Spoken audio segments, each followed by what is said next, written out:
Welcome to Speechbox. I'm Jeremy Hirsch. Flash on the streets, Gotham in the sheets.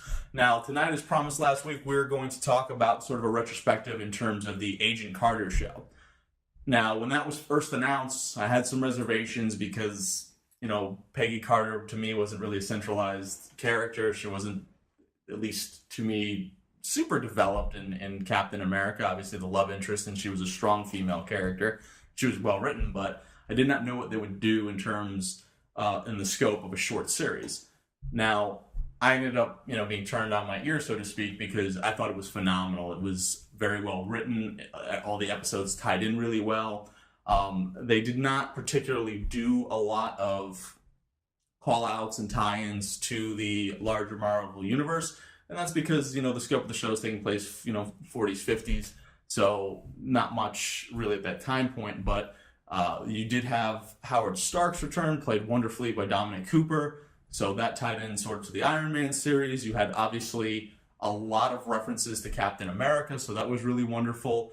And then just in terms of Jarvis, obviously that would play into Tony Stark later in life, but the actual Butler Jarvis played amazingly by James Darcy. And then Haley Atwell just did a tremendous job with Peggy Carter. I think she is a great character, and I look forward to seeing more of her in the Marvel Universe.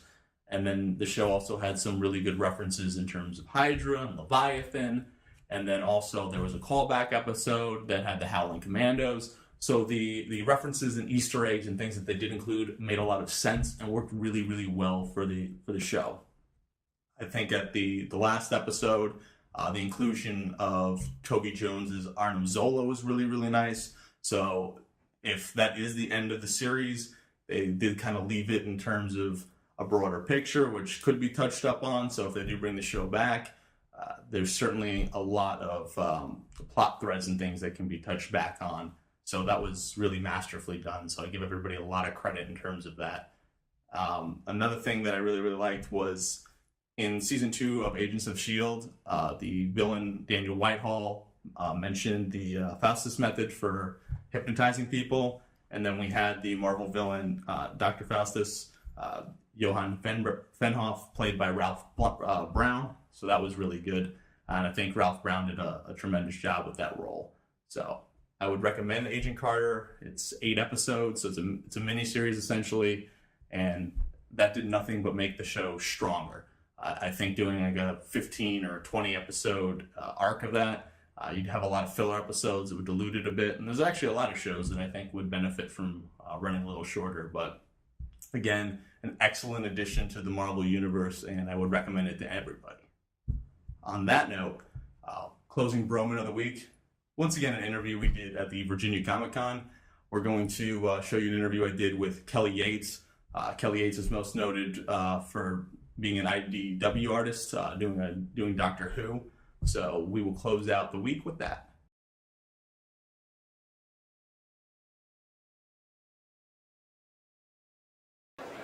Jeremy at the Virginia Comic Con. I am here with Kelly Yates. Kelly, thank you very much. Oh, hi. It's good to be here.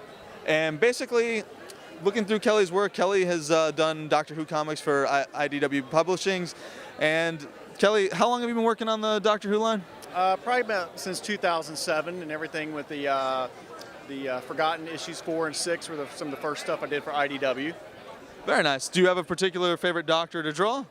Well, I really like Matt Smith. He's just got a crazy, if you look at the angles of his face and everything, he has a really symmetrical face, and that jaw and the hair. I mean, who doesn't like drawing that? So definitely a lot of different crazy shapes and things to go along with. And so what are some of the other projects that you've been working on as well?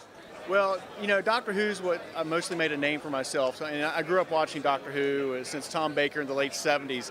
So that's a big part for me. But also did a couple of creator-owned books for Amber Adams for Image Comics back in 2009. And I'm currently working on a new one called Monster, and that's Mother. And I'm doing that as digital first through Artist Alley Comics. Oh, very nice. And is there any websites or anything where our viewers can go to pick up your work? Sure, yeah, KellyYatesArt.com, and you can see prints on there, some of the Doctor Who stuff, and you can find me on DeviantArt too to see some of the other things I've worked on. Kelly, thank you very much for your time, sir. Absolutely, thank you. And that's it for Speechbox this week. Thank you guys for watching. Remember to subscribe to this channel, to like us over at facebook.com/SpeechBox42, and to follow me on Twitter at DJHirsch42. Give us your opinions below in terms of what you thought of Agent Carter. Let me know on Twitter. Let me know on Facebook. And then next week, we're actually going to talk about the bootleg Power Rangers short that had came out that caused a bit of a stir. And let us know if you enjoyed that as well. Until next week, always be a fan.